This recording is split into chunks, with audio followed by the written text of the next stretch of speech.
Hit record here, try this one more time for the students at home. And before we hit the share screen, we just need to share some information with you. This is not political. This is just reporting important historical event. Over the weekend, the president got pretty sick with COVID and was life flighted to Walter Reed Medical Center, which is our top military hospital that you and I as taxpayers pay to maintain for our veterans coming home from wars and things and for their care. It's top flight, has a special facility just for the president. And they took care of him for the last 4 days. And I guess he's going to be released tonight, which is good news because we never want to have the nation's leader, hospitalized for any reason. But he contracted coronavirus, and he had a pretty good case of it because they had to give him oxygen twice. And when you're his age and your oxygen level drops, that's bad. Now, understand that people over age 65, 60, 65, 80% of them will get through it. But it's a much higher 15, 20, 25% as you get older rate of when you go in the hospital that you may not come out. So it's pretty serious. And it looks like he's done well, but he was given every possible treatment. I mean, the highest end treatment that we as taxpayers can afford with the best doctors that we can hire for our military. He was given chest x-rays, checked for pneumonia. They did find a few things there apparently. He was given some pretty heavy duty steroids. He was on this drug called remdesivir, which is supposed to help slow it down and help speed your recovery maybe up to 3 days sooner than it would be normally. He was given a special cocktail of antibodies, which only a small handful of people have even tested in trials yet. It's a brand new experimental drug, but it appears to have worked, we hope, because he's going to be coming home. But he was part of a super spreader event that happened a week from last Saturday, so a week from Saturday. And it was to have a big speech and a ceremony in the Rose Garden to talk about this new justice who's going to go on the Supreme Court. She was there, gave a speech and all that kind of stuff. Now, she had coronavirus over the summer, so she's going to be okay. But a lot of people at that meeting, including the First Lady, Melania Trump. Now, Melania is going to do better than the president because she's 50 and he's 74. So when you're 50, you're going to do a lot better. A lot of his aides, though, is the first aide to come down with it, Hope Hicks, and this assistant who travels right next to the president all the time. 3 senators came down with it, including Mike Lee of Utah. And then this campaign manager for President Trump came down with it, and the head of the Republican National Committee came down with it, and about 10 others. And there's even more. The White House press area now has at least 15 cases. The one I'm most worried about is Chris Christie. He's a former governor of New Jersey, great guy, really like this guy a lot. But hey, the thing is, he's obese, he's got lots of health conditions, and so we wish him well. And he was with the president in this event. Now, since then, they've updated this photograph to include about 10 more people on this side of the Rose Garden. And then they made the mistake of, they weren't social distancing. They went into the Oval Office for food and stuff, and they were not 6 feet apart. None of them wearing masks. You can see here's our Senator Mike Lee and his wife. Look, they're hugging people and they're this close, and no wonder so much infection was spread. So when they say social distance, we mean social distance. It's important. And when you wear a mask, you're supposed to wear masks in public when you're around people. So, and they didn't. Not even at the debate. Trump's family, except for the First Lady wore a mask, but everyone else took their masks off, literally took their masks off at the debate. So I don't know, that kind of behavior is very questionable because our leaders need to set examples. If we expect you all to wear your mask, we expect your teachers to, and we expect your principal to, and the governor of Utah should be wearing it, so should your senators and leaders. If they ask it of you, then they should practice it themselves, right? So that's kind of an important thing. And we are going through an upsurge, not just in the United States, but around the world. Here's the United States' numbers, and we've been going up. We were doing better, and then it started to go up again. So we now have to be more vigilant right now than at any time since mid last summer. So just wanted to share that with you. It's a worldwide thing. He is the most watched patient in the world, has the biggest military, biggest arsenal. And so what happens with the president really affects us all.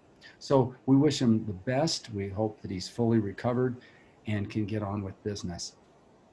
All right, well, now saying that, let's jump back to world history, right? And again, we're not talking politics there at all. We're just talking common sense and being safe and at this particular time. Okay, so let's drop back and review a little bit. So we know that in Athens and in other parts of Greece, there were these schools of philosophical thought.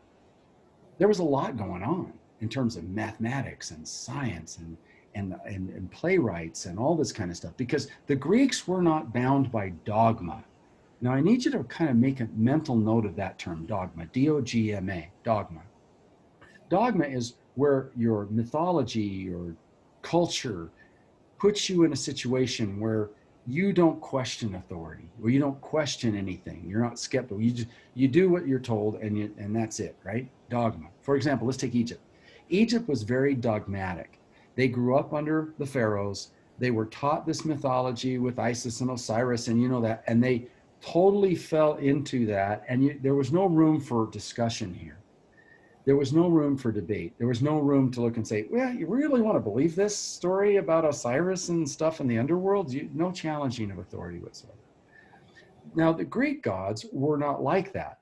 They were not trustworthy. They were, I don't know, playful, absent-minded, and they just messed with people in a random sort of way. So it wasn't this kind of structured kind of philosophy, if you will.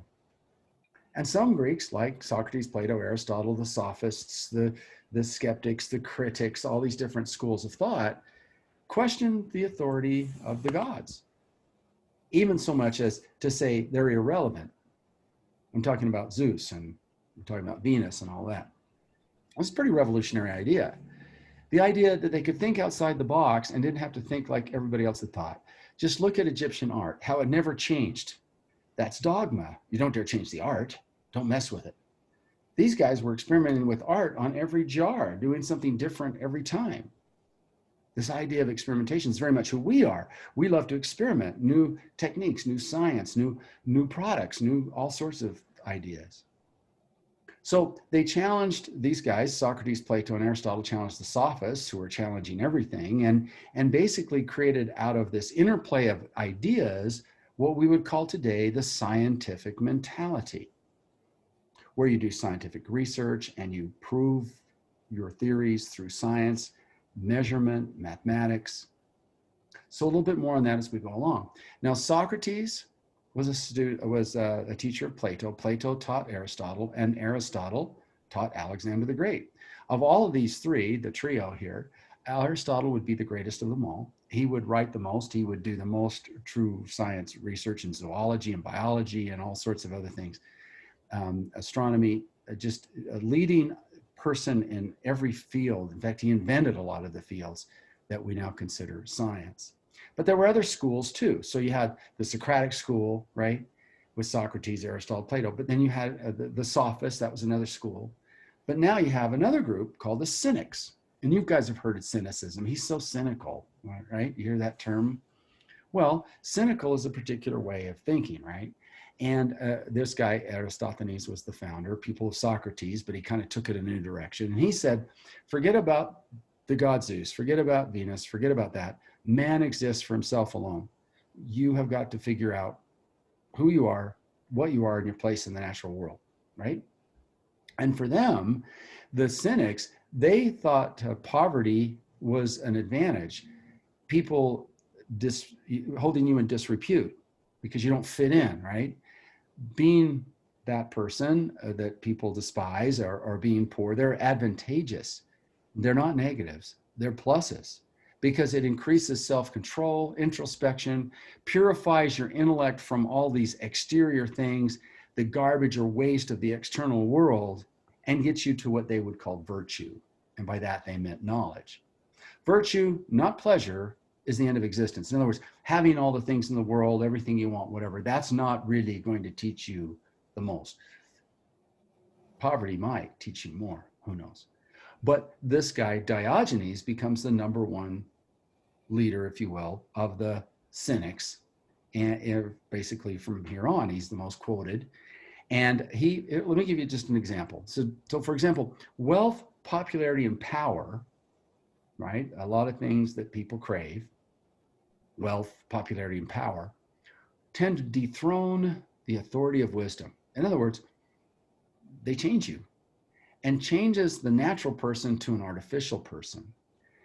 Have you ever watched people that suddenly, they're not popular and then they become popular, and how it changes who they are and who they will interact with and the type of person they are? Or I've seen this a lot where people suddenly become really wealthy and they lose touch with average everyday people. They can't even relate anymore. Or they have power, the old phrase, power corrupts, but absolute power corrupts absolutely. So wealth, popularity, and power may not be the best things for somebody to create virtue or knowledge. And Diogenes lived in a culvert, if you will, basically a drainage area. I mean, here he is, it's quite famous, with the dogs running around and he, fumbling through garbage dumps for scraps, that kind of thing. And Diogenes was famous because he had all these great phrases and thoughts and things, and people would come to him and he'd be sitting there and they'd be asking him questions. And one of the great visitors was, of course, Alexander the Great. As a young kid, 18-year-old or so, he had gone to school with the best teachers in Greece. I mean, he had Aristotle, for example. And maybe he was rebelling, I don't know, but he really liked this Diogenes guy. So there was this Isthmian games, basically the isthmus near Athens, that they would do games between Olympic games. So every 2 years, right, they'd have these practice games, if you will. And Diogenes was in the area, and Alexander goes during these games to visit him. And basically, here's a young prince who has total popularity. Everybody loves him. And when he walks around, it was, oh, great leader, wonderful prince. Basically treating him like, he was someone special. And he was very rich, had all the power you could imagine. So a rich, powerful young person comes up to you and offers you anything you want. Anything you want, Diogenes, I will give that to you. I admire you so much. I will give you anything. What do you want? Tell me. Here's this brash kid. Tell me what you want. Diogenes said, get out of my sunlight. He was standing between him and the sun and casting a shadow, and he wanted the sun shining on him because it was a nice warm day. That's the kind of lesson that Diogenes would teach. There was another one, according to legend, that he taught Alexander, who really admired him. Alexander once said, if I were not Alexander, I would wish to be Diogenes. And Diogenes was going through a cemetery, going through all of these bones. And you got to ask, what are you doing? Here's Alexander. What are you doing? Well, I'm searching for the bones of your father, but I cannot distinguish them from those of a slave. Now, that's a lesson. You can't take it with you. You're not important in the afterlife. Why do you walk around thinking you're so important today?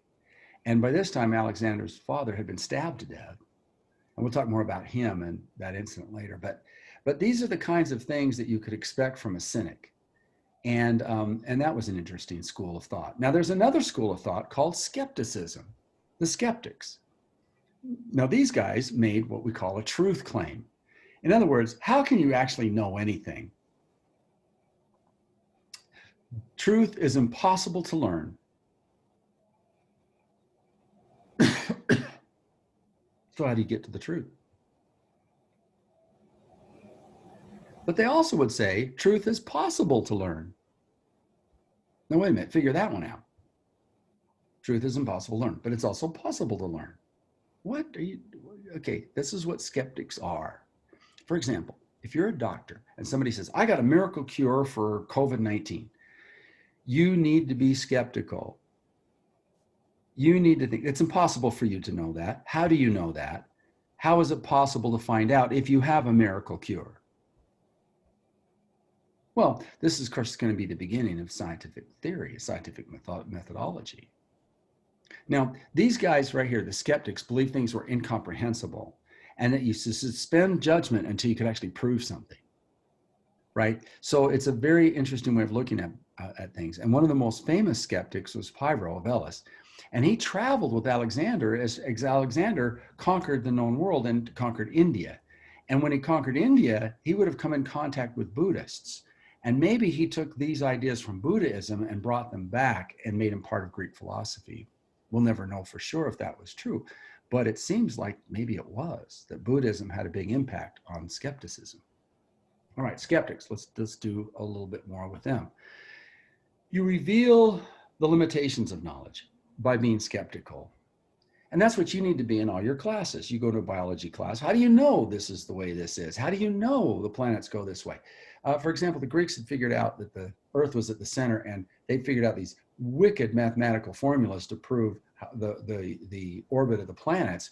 But they had it backwards because the sun was really at the center. Now, obviously, they hadn't been skeptical enough about where was the center of our universe. True knowledge is uncertain. So you have to come up with a method of obtaining knowledge through systematic doubt and continually testing. And that's what I'm talking about, like with these drugs for coronavirus. You've got to test. They do phase 1, phase 2, and phase 3 for a reason. Phase 1 is a very limited group to get an initial sense of, wow, is this going to be good or not? Sometimes you find out that there's more harmful effects than good effects. Then if it's working out, you go to phase 2, which is a broader group of people, maybe 1,000 or so. You watch them for a few months. Then you go to a larger trial, which may be 30 or 40,000 people, and you track these people for a year to make sure that there's no side effects. Okay, so you can't just be arbitrary and mix something up in the lab and say, here, take this, right? And so this is a method of intellectual caution, of suspending judgment until you can prove your theories. Let's jump down here. It's the beginning of empirical evidence. It's of empiricism. It's scientific theory. This is the beginning of it. This is where it starts. Systematic investigation and the scientific method are the result. And so all of you studying any sort of science or whatever, it's important. And all this was born in the Hellenic age. Now, what happens with Alexander is it gets spread across the world as it's shared because of his conquest throughout the Middle East and even into India and to the Romans later. So it's the expansion of Greek thought, philosophies, plays, all this kind of thing, science, math. They invented geometry, for example. And this is where it spread to. Look at that. That's an amazing event. Now, you got to also understand that he starts his conquest at age 20. He inherits his dad's army, and he goes on to fight some big battles here. He fights another battle down here, takes over Egypt, comes here, fights another battle, and pretty soon then it's over. And then he crosses into India after conquering all this land, and he fights some battles here too. And it's about a 13-year period, 12 to 14 years, that he was actually on the campaign trail with his troops, who finally, when they got to India after so many battles, they said, we're done. We're going home. Basically, he had a mutiny on his hands. So he said, okay, I'll take you home. So he takes them home. About half of them died on the way home, but they did get home, the remnant, after this amazing campaign, one of the greatest campaigns in all of world history. Alexander would be is still known as one of the greatest generals ever. All right, now, this is the beginning of Hellenism. But to understand why Alexander was able to be so successful, we have to drop back a little bit and talk about his father. Now, Philip II was the king of Macedonia. It's up in the north of Greece. It's up in the Hickville. It's in the country. People in this part of Greece would have looked down on these people as to being kind of backward and remote. But Philip had created a fairly large and substantial kingdom by expanding, and he had built a military that was better than anything they'd seen yet in Greece, period, including the Spartans. Because look, he's the one where they crossed the Hellespont and they marched their troops right through his country every time the Persians invade. And he was bound to determine that was not going to happen anymore. And he was going to win back Ionia, this area here, so that the Persians couldn't march through his country anymore. So step one was to take his military and conquer Thessaly and then the rest of Greece. And he fought battles here and here. And after 3 big battles, right? After 3 battles, all of Greece gave in. And they gave him a title called hegemon, means you're in charge, dude. Hegemony is the word that comes from that. I'll give it to you in a second on a slide. But the only one he didn't take on was Sparta. And I'll explain that in a minute. You can probably guess why. Okay, so his name was Philip II of Macedon, right? Now, there were other children in the family, Philip III, Ptolemy I, and Alexander. Alexander was the kid of this. Alexander, as a young man, was actually kidnapped by thieves, and this happened a lot. Sometimes they'd even give their children to somebody else to raise in a different city-state, so they'd create an alliance with them, so to speak. So he grew up in another city-state, which was probably more advanced than Macedon. But his brothers died. And then his father is stabbed in the back and he dies too. And suddenly he becomes then the leader of this massive army that his father has put together. What his father had done was he'd improved the phalanx. He basically gave them a longer spear and added cavalry to it. I mean, their spears were probably 16 feet long. And instead of 3 rows or so in their phalanx, they had 16. And they had divisions of 16,000 men each. I guess they like the number 16. In one battle against Thessalonica, he actually got his eye knocked out. So he's a little bit like Philip. I'm talking about Philip. He was like Odin, right, with his eye patch. He captures Athens. All the city-states unite around him. There's a treaty there. He takes charge. I'm just skipping a little bit. The only ones left were Sparta. And so he sent them an ultimatum. He says, "You are advised, Sparta, to submit without further delay, for I will bring my army to your land and cross the Peloponnesus. I will destroy your farms, slay your people, and raise your city. If I bring my army to your land, I will cross the Peloponnesus." The Spartans had one word in reply, just one word, in typically Spartan fashion: if. If you think you can cross the Peloponnesus, you try it. He didn't try it. He walked away from that fight. He would have won it. By this time, the Spartan population was really low, but he had bigger fish to fry: Persia. Now, everybody else, though, was loyal to him in Greece. So he had done what nobody else had ever been able to do: unite all of Greece behind him. And it creates this word hegemony, which means control over something. For example, Germany's like the power of the European Union. So they have hegemony over the European economy, right? Russia has hegemony over all the areas that it controls and the areas around it. The United States has a hegemony too. There's certain areas of the world that we just control. But before he can take his hegemony and go on the warpath against Persia, he is again killed by one of his bodyguards, who's hunted down and caught. They bury him in marvelous fashion. And guess what? In 1977, they actually found his tomb in Egypt untouched, which is like cool. So at any rate, the only son left was Alexander, one of the most talented young people ever to take the field in war. This is from a fresco that was done on a floor in Pompeii in Rome, paying respects to this great leader. The Romans do that. Now, he had a mythology. For example, apparently his father really wasn't Philip. His father was Zeus. Just letting you know, the god Zeus, right? That was part of the mythology. Talk more about that in a second. But he was born the night the temple of Artemis at Ephesus. Remember the 7 wonders of the world dedicated to this goddess here, where this ridiculous dude, Herostratus, basically burns it to the ground because he wanted to be remembered as a big vandal. Well, the night that burned is when Alexander was born. And they took that as a sign or an omen that out of the ashes comes Alexander, kind of a thing. Pretty interesting story, right? And so Olympias, his mom, said the father was really Zeus. So he had godlike qualities. Basically, remember, he's going to school on the Iliad. So who they're patterning his life after? Achilles, the great hero of the Iliad, right? He had a very strict instructor when he was really young. And then Aristotle took over and he was equally strict.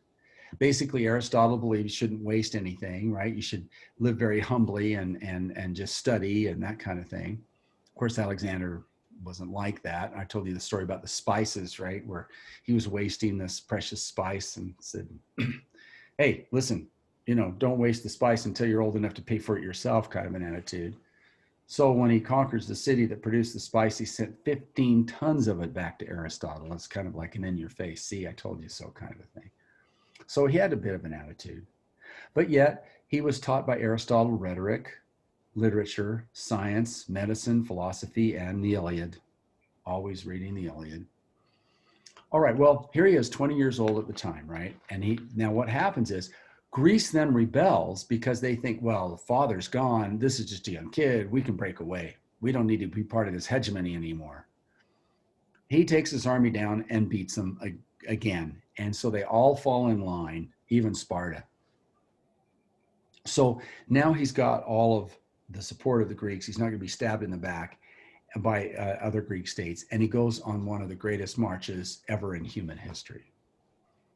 He becomes one of the greatest generals in history, led a combined Macedonian and Greek army, Greeks from other city-states, and conquered the Persian Empire in less than 11 years. And then he goes further for another couple of years into India. This is what initiates the Hellenistic age, was when his armies crossed the Hellespont into Asia.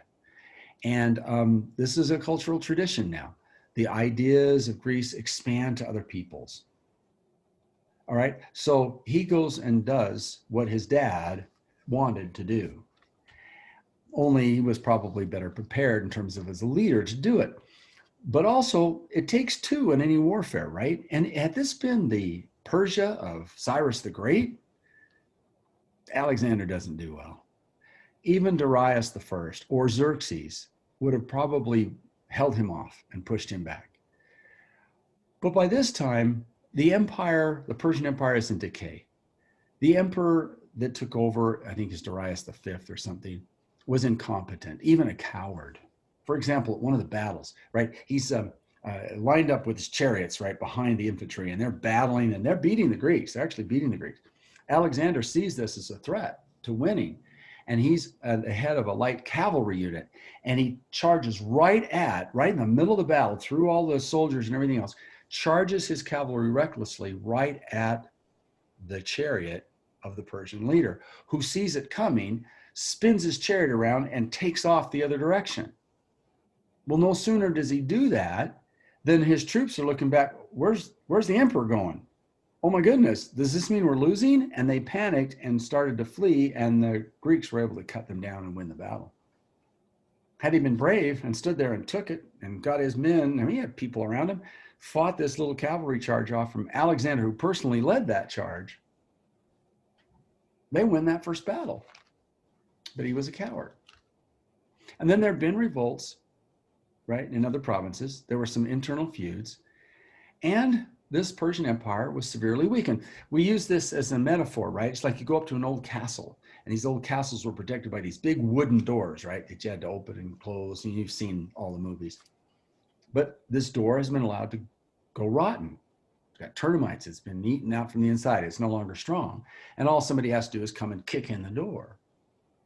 And that's what happens here. It's a rotten door. Looks impressive, but when you get up to it, it's rotted, and you just kick it in. And that's what happened with the Persian Empire. Plus, the phalanx the Macedonians put together was just simply better.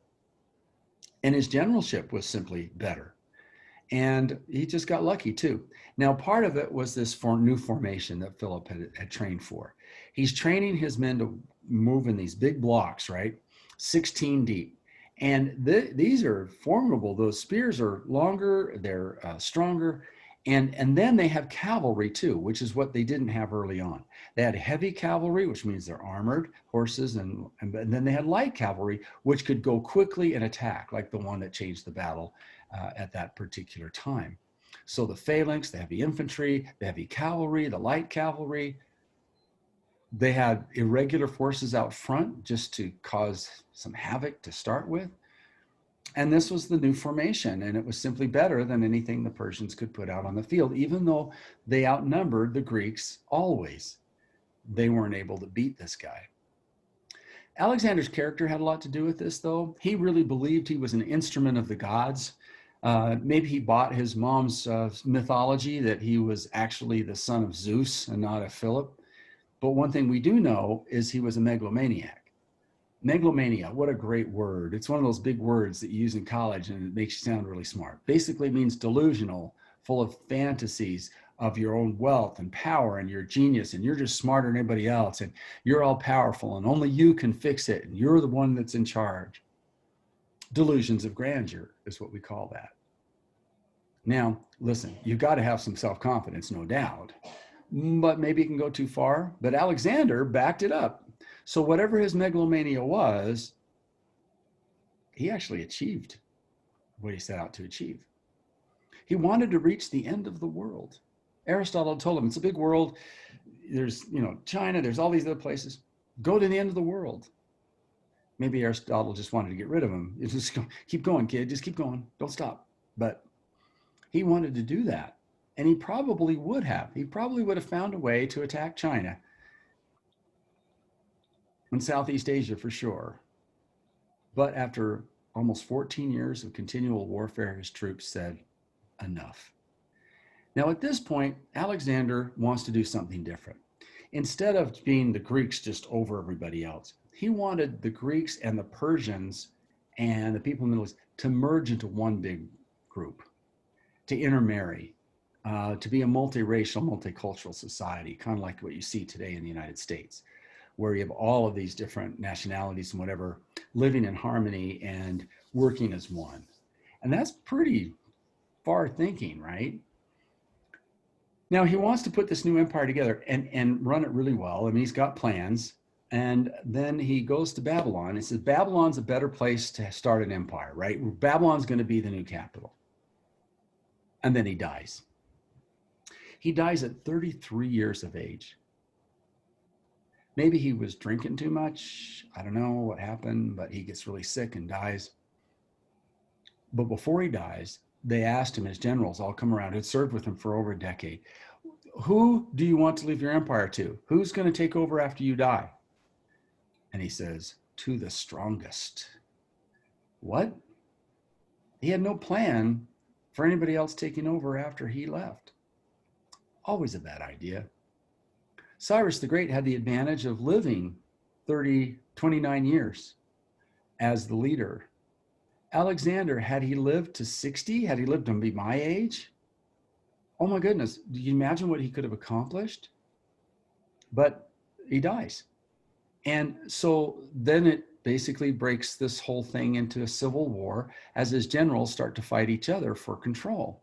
And I'm going to jump ahead and not worry about those terms, those for the college class, but I'll jump ahead. Here's his empire at its largest expanse. Now, here's what it broke into almost immediately.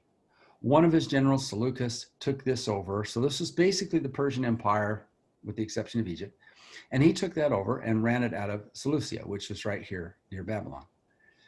Egypt was taken over by the Ptolemy Greeks. Ptolemy was one of the general, and the Ptolemaic Greece basically took over. So Egypt now, its pharaohs are Greeks from Greece.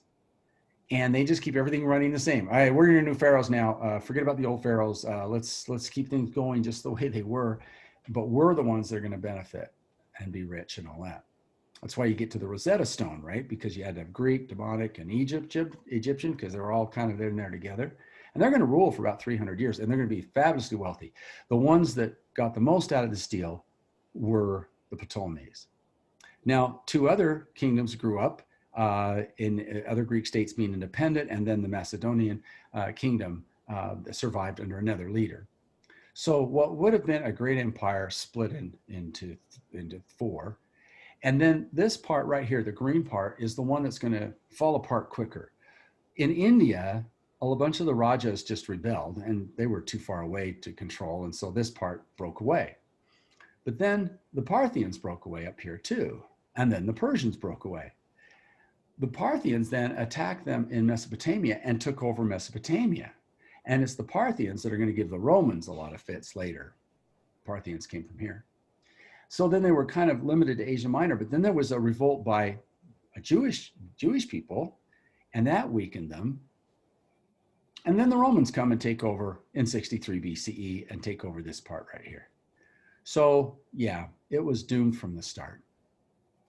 Okay, now the Ptolemies in Egypt, though, were the ones that came out the big winners, and they lasted a long time, from 304 to 30 BCE.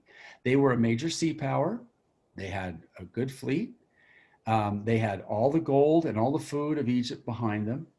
Now they lost all but Egypt by 200, so they didn't hold on to like part of the Fertile Crescent, whatever. But they acted as pharaohs. They kept the government the same. They became the new pharaohs. They're the ones that built this beautiful lighthouse, 440 feet tall, one of the seven wonders of the world. And another one that should be listed in this group is the Library of Alexandria, which held all of the books ever written by any Greek philosopher, anybody in this library. It's the greatest library in the ancient world. So if you wanted to study, that's where you went. And so it was a pretty impressive life they put together there. Now, here's the thing. The idea that was spread as Hellenism, that started in Athens and spread, is one of more cultural unity among peoples, that we're kind of all alike. And we need to live together, in a different way. And their political ideas, having so many new ideas on politics, their economic influence was huge. Their linguistic influence, with writing all these plays and whatever, other languages pick up different styles of grammar and punctuation and style from the Greeks.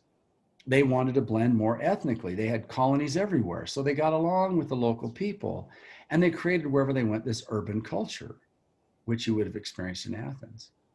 Another thing they gave birth to was medicine. Modern medicine was born in the Greek Hellenistic world, and it was started by a guy named Hippocrates. In fact, doctors still to this day take the Hippocratic Oath, and the Hippocratic Oath means do no harm. Don't try some experimental thing that hasn't been tested properly. Do no harm. Do what you got to do to try to save someone's life and help people along, get through their illnesses and whatever. But this guy is the person that starts to diagram the human body, figure out how blood vessels and veins work, figure out how the body works, and starts the science of medicine. So that's kind of cool. This, of course, was transferred to Baghdad and that Middle Eastern part, all these ideas. And the Arabs, when they took the area over, really expanded on this. And they really made big strides in medicine in the years 700 to 800 BCE. All right, so there were a lot of wives' tales that these new doctors are going to take on. And we have a lot of wives' tales in our society too. There's probably some things that you hear that you take as true that aren't when it comes to medicine. Let's take a few, some true, some not. Let's go through the list. How many, raise your hand if you've ever heard this one, that you're not supposed to take a bath if you're sick. Did you get that one? No, you guys don't get that one. That's a good thing, because you should continue to bathe when you're sick. But I know my wife, well, my family, when I was young, was told that, oh, you're sick, don't take a bath till you get better. What? What's that got to do with it? Literally, yeah, that was one. How about this one though? Cracking your knuckles can lead to arthritis. Raise your hand if you've heard that one. Your parents stop you from cracking your knuckles? Don't crack your knuckles. You're gonna get arthritis, right? That's one. Oh, this one, I remember this one as a kid. If you swallow gum, it's gonna stay in your body for the rest of your life for at least 7 years anyway. It never goes out. You don't want to swallow gum. So yeah, well, all of these are false, right? You can bathe when you're sick. In fact, times you should, especially if you got wounds and things, and if you're around infection, you should basically try to get that off you. Knuckle cracking has nothing to do with arthritis. It's somebody explained it to me once. I had this with my kids. Don't crack your knuckles. And they said, Dad, it's not harmful. And they looked it up on the internet and showed me the information. I go, oh, okay, crack your knuckles. Go ahead. Chewing gum, we learned that. It just goes through the body like anything else. I had a granddaughter who swallows one of those screws for wallboard, right? She was playing with that. I don't know how she got it. She's playing with it. And her mom reached down to try to get it from her. And of course, she wants to hold on to it. She's really ill. She doesn't want to give it up because she thinks it's something cool. She swallows it. Well, doctor says, well, let's just track it. So they took pictures, every couple of days, but it just worked through the body just like anything else. It was interesting to see the x-rays of this, basically industrial screw working its way through your precious little granddaughter's body, but it worked out just fine. The body has ways to deal with things like that. So normally it's positive. If it gets lodged, then it's a problem. They have to go in and surgically remove it. But how about this one? If you make a face when the wind changes direction, your face will stay that way. So you're walking down, wind changes, whoa, and you make a face and your whole. Or if you touch a toad, you're going to get warts. And you can play with frogs, you can play with salamanders, but don't play with the toads because the toads will give you warts, because toads have warts, right? Well, let's look at both of those. Both of those describe things that actually happen. My dad had this. He was a truck driver driving along, cold day, and this side of his face the next morning was completely lost all nerves. The nerves just dropped. It was basically paralyzed, if you will. It's called Bell's palsy. Now, it's usually a temporary condition, and over time, it just comes back to normal. But this is not caused by cold wind. It has nothing to do with it. And so, yeah, there's that. Touching a toad, false. Warts are caused by a virus, which is usually species specific. So warts on frogs doesn't mean warts on you. All right, here's another one, right? If you feed chocolate to a dog, they will get intestinal worms. Or here's one. How many know what Pop Rocks are? You guys eat Pop Rocks? It's Halloween. Halloween, too much candy. Kids don't eat candy. What are we doing with this? This is bad science, right? We should be giving everybody apples and vegetables and celery sticks and things like that for Halloween, right? But if you take a bunch of Pop Rocks and you swallow those and then you drink a Pepsi, boom, your stomach will explode. That's a good one, right? All right, well, now the dog thing with chocolate, that's actually true. It won't give them worms, but it is a poison.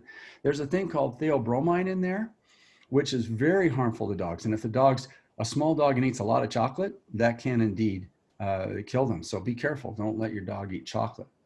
Now, a little bit, if they accidentally get it, it's not going to be a big deal, but don't let them eat like a big Hershey's bar. Pop Rocks followed by carbonated drink. If you put Pop Rocks in carbonated drink, boom, it'll just foam like crazy and blow up. And if it's a sealed bottle, it can explode the bottle, but that's not going to happen to your stomach. There's too much else going on in there. So that's totally false. So don't worry about that. All right, now here's some that are kind of cultural specific, right? So different cultures have different ones. I'm going to move this up here. All right, if you feel a burning in your ears, it means somebody's talking about you. How many of you have heard that? If you have an itching in your ears, it's because somebody's talking about you? No? You don't do that one? You don't have that one? Nobody? All right. Because that was one that was very popular when I was a kid. We all had that one, right? I mean, if your ears would burn if somebody was talking about you. The variation is if you have ringing in your ears, it means somebody's thinking about you, right? Well, of course, none of this is true, but people believe it. It's part of their mythology. In Pakistan and India, in the former USSR, hiccups are a sign that you're being remembered by somebody. So you walk, oh, somebody's remembering me. That's cool. Better check my Instagram account, see if they're talking about me there. In Japan, a sneeze means somebody is talking about you behind your back, but it's probably not good. So yeah, of course you can't disprove any of these, but somebody's talking about me behind my back. Here's one. Eating crusts of bread in some countries will cause your hair to curl. If you want curly hair, eat crusts of bread. Again, this is not very scientific. And that's what medicine needs to prove or disprove. Things that are true and not true, what will help, what won't help. And so if you're going in medicine, you need to be skeptical. You need to do the scientific method. You need to do phase 1, phase 2, phase 3 trials. The one thing you can learn a lot about pandemics and infectious disease and all that by following the story, like when President Trump goes in the hospital, what happened, all of this stuff, learn so much that can help you later, especially if you're going to the medical field. Raise your hand if any of you are going into medicine at some point after you graduate, right? Anybody thinking about an occupation in medicine? Some? All right. Listen, I know it's a scary time, but it's also a time to learn a lot about social distancing, mask wearing, about retrovirals, about community spread, about asymptomatic exposures, all these kinds of things you don't learn in a normal environment. You only learn when something like this happens, and you learn a whole bunch. The statistics, the data, if you're into math and statistics and science and that kind of thing, this is a gold mine of information because you can track this virus on a graph. You know where it's going. And you know where it's going to be a problem next if you're good with data. So all of these medical things are learned often when there's a pandemic, not before, but during. The president said just the other day in the hospital, I know a whole lot more now than I did before, having actually had it. And hopefully, like I said, his case was relatively mild, and most are, right? But what do we learn for next time? Because there will be a next time. There'll be another pandemic. It may be 10 years, 20 years, 30 years down the road. We've had these periodically through world history. How do we minimize the negative effects? Through knowledge, which is virtue, according to the Greeks. And we can thank the Greeks for the scientific thinking that will get us through this pandemic.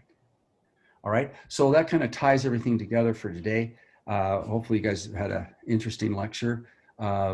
Fingers crossed that the First Lady comes out of this really well, and the 20 or 30 members now of the president's staff that are sick, that they all get better really quick. And I think that's the place to stop, even though we have a little more time, because the other class started on this other segment and we didn't really get down the road very far with it, and it was just a bridge too far. So why don't we just stop there, and we'll pick this one up next time. So see you guys on Wednesday. All right.